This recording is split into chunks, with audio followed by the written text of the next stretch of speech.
Hello, wonderful people, and welcome back to my channel. My name is Luna, and welcome to Luna's Bookshelf. So, in today's video, I'm going to do a July wrap-up. I thought it would be fun to go over all the books I've read in the month of July, since I didn't include a lot of these books in videos, so only one. So I was like, you know what, we're going to do a wrap-up, and I'm going to talk about all the books I've read in the previous month. There are quite a lot, so I would say let's get started. So, first up, I read a total of 7 books, and 6 of those books are romance books, and I read one fantasy book. Okay, so the first book I finished reading is Magnolia Parks Into the Dark by Jessa Hastings. So, this is the last book in the Magnolia Parks universe. So, there are other books coming in the Daisy Hates universe, but from Magnolia Parks and BG, this is the last book. So obviously I can't tell a lot about the content of this book, since I would kind of spoil some things that happened in the previous books, but just know this is kind of wraps up the story of Magnolia and BJ. However they end up together or they don't end up together, you still follow the POV of Magnolia and BJ. And I really loved how Jessa wrapped everything up and also saw a little bit more of Daisy and Julian and Christian. So I'm very scared and also excited at the same time for the next book of Daisy Hates. But I really enjoyed it. There were some tears. I was like, I just couldn't stop reading because I just had to know everything was going to happen. And yeah, so this was an easy 5-star. It's even a 6-star read for me. I just really love it. And even though I'm sad that that this is done, I accepting it and how it was wrapped up, you know? So yeah. If you haven't tried this whole universe, please just give it a try. It's just so good. It will break your heart multiple times, but then just I will put it back together and then break it another time. Yeah. So be prepared. But read some trigger warnings because there are some things that maybe could be triggering for you. That's really dependable. But yeah, the first book. Then the next book I read is a book I just randomly picked up. I got it in the bookstore and I was like, you know what? I've seen a lot of great things about this author, about this book, so let's give it a try. And that is Promise Me Sunshine by Cara Bestone. So in this book, we follow Lenny and Miles. Lenny is going through a process of grieving since he just lost her best friend to cancer, I think. And she is lost, she doesn't know what to do, how to handle herself. And there's one way to distract her, and that's with doing a babysitting gig. So she's going to babysit for this single mom, and this kid is called Ainsley. But when she's going to see Ainsley, the brother of the mother is also there, and that's Miles. Miles noticed something is off about Lenny, he doesn't know what, and then he finds out Lenny is grieving. And however they kind of judge each other from the first start, they kind of get together and you're like, you know what? I think we can help each other out. Miles knows a thing or two about grieving and he says, you know what? I am going to help you go through this grieving and help you complete this life list she made with her best friend. And you can help me form a relationship with my niece, Ainsley. So that's what they're doing. It's a very, even though it's a very short book, it's very slow burn romance. It is talking about grief, so be aware of that. But I really loved what she did here. It is very interesting and very beautiful story. But at sometimes I just didn't feel like the real connection. I think they could have also worked as really good friends, in my opinion. You know, but very much liked it, and I'm really interested to read more of Yara Beston, her books. And I give this book a 4 stars. The next book is a book I was very much excited about. It's one of my favorite authors, so obviously I was excited about this book, and that is Problematic Summer Romance by Ellie Hazelwood. So, as you may know by now, Ellie Hazelwood is one of my favorite authors ever, so I couldn't wait to start reading this book. So yeah, this is kind of like the second book. This book, if you haven't read Not in Love, I do recommend reading it because This book follows the sister of Eli, and Eli is the main male character in Not in Love. And in this book, Eli and Rue are getting married in Italy. And then you have Maya, and Maya is a sister of Eli, as I just said, and also Andrew Connor. And Connor is a best friend of Eli. But there's this age gap thing going on, obviously.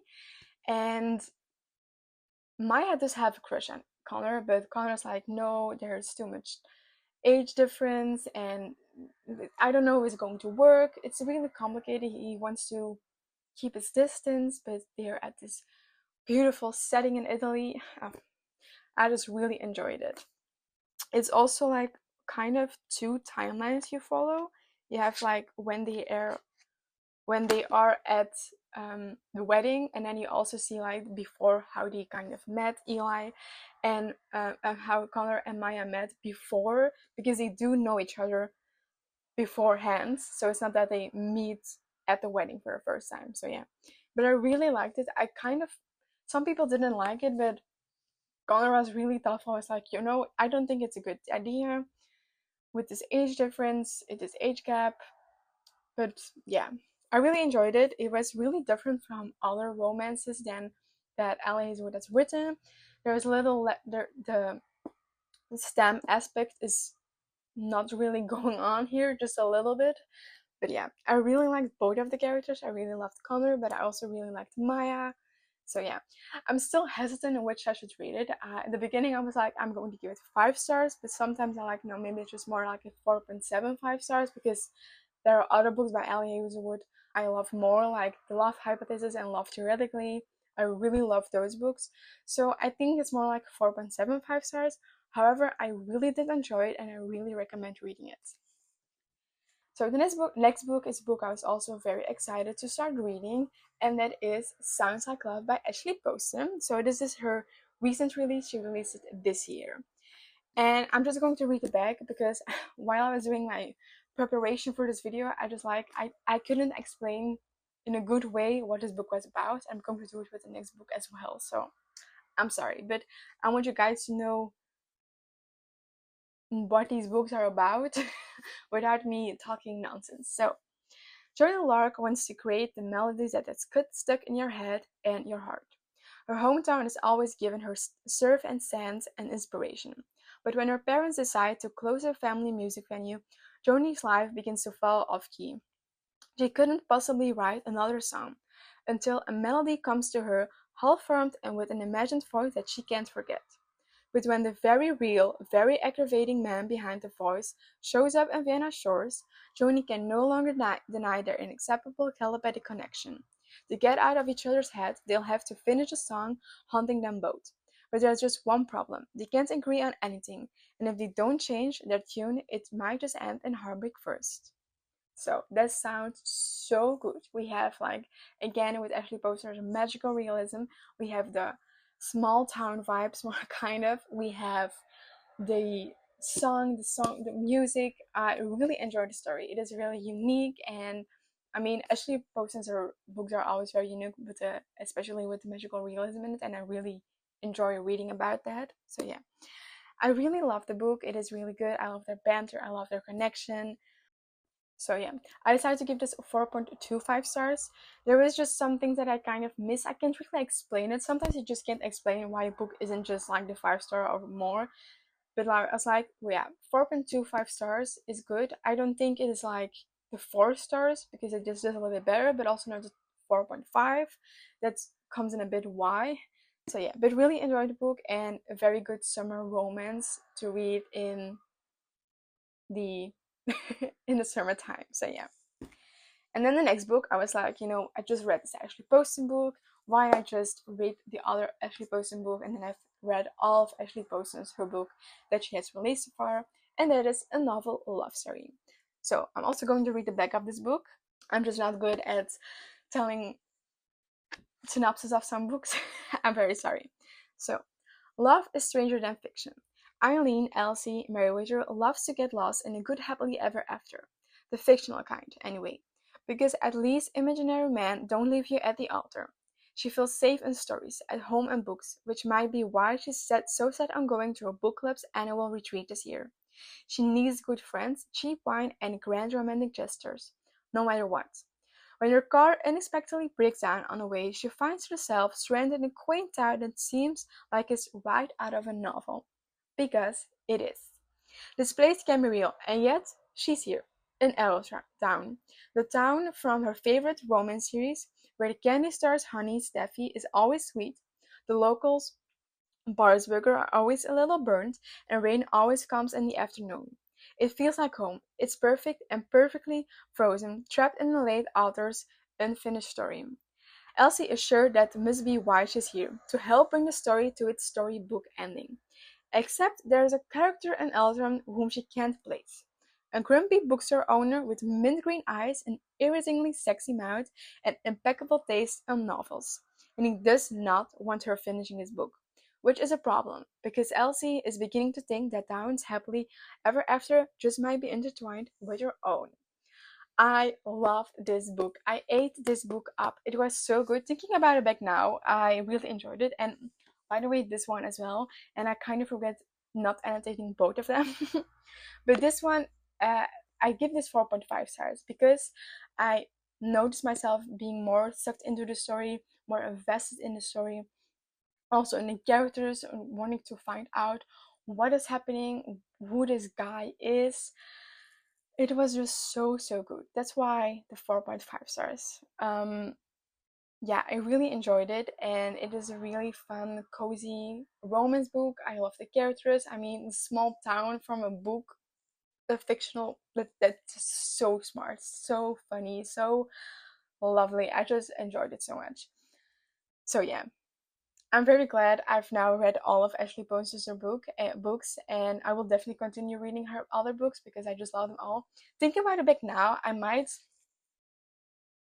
Is this a 5 star? Because thinking about now how happy I am to talk about this book, there's not actually a thing that I'm like, maybe it is not a 5 star. Maybe it's a 5 star. Maybe it is. But I have to think about it. For now, I'm still going to go with the 4.5. But I keep thinking about it. I maybe will read it a little bit higher. But yeah, really enjoyed it, and also love this cover. I mean, actually, posters or cover are always so beautiful. I don't like the height difference, but that's not something we're going to talk about. But yeah, really interesting. Love the magical realism. Love the story. Love the characters. Just love everything about it. So yeah. Now for the next book. This is a book I also read in a previous video, and I also said my rating about it, and that is Onyx Storm by Rebecca Yarros. So this is the third book in the Empyrean series, and I'm going to be honest, I don't think I'm going to continue this series because I really had a tough time getting into this book. As I said in my video where I was reading this book, I just couldn't get into the story. I was really struggling and really had to force myself because I also, when I was doing this video, I just picked up the audiobook to get myself more into the story, and that worked though. And I did finish it, but I was a little bit hesitant, and that sometimes I had the urge to DNF the book. So that's not a good sign. But I still give it 3 stars because I did like it. I love Violet and I love Xaden's story and everything that's happening with the dragons. I'm mostly reading it because of the dragons, not gonna lie. But I don't think I am going to have enough motivation to read 2 other books, especially if they're as big as these are. I mean, like the same thing with Iron Flame, I was really struggling to get through that as well. And with this one, I had the same. So I just think it's time for the Empyrean series to go for me. But however, I did enjoy the ride. So yeah. If you didn't like Iron Flame, I don't think you will like this one either. And I think it is just good if you stop there. Because I did have a hard time with this one. But yeah. 3 stars. And then the last book I read is Summer Romance by Annabelle Monaghan. This is a book I read on my e-reader. This was my first Annabelle Monaghan book, and I was so excited to start because I've heard a lot of great things about her books. And this book did not disappoint. I really enjoyed it. I loved the story. I loved what she did there. I mean, the story is about, so we follow Ellie, and she has 2 kids, and she's going through a divorce, and you see her exploring herself and what she has to do with this divorce, with marriage, and everything. And I think Annabelle Morgan did a really good job in with that aspect, and I think it's really interesting to see. And insert the love interest, and they meet and they hit it off. They have a really great connection, but it's really difficult also in a way because he lives a bit far away. And yeah, but I really loved it, and I think it's a really good summer romance. But don't let the title fool you, because it was kind of sad, not gonna lie. But I really did enjoy the book. But there was one thing that I just didn't like, and I think that's why I just give it 4.75 stars. If that wasn't there, I would have given it 5 stars, but it just didn't feel right to give it 5 stars just because of that one thing. But I do highly recommend it, and I will definitely be reading more books by this author. So yeah. There are 7 books I read in the month of July. I'm really glad with the amount of books I read. I read also a lot of great books in this month, so it was a very good reading month overall. Let me know what your favorite book was for the month of July, and I'll see you next time. Bye!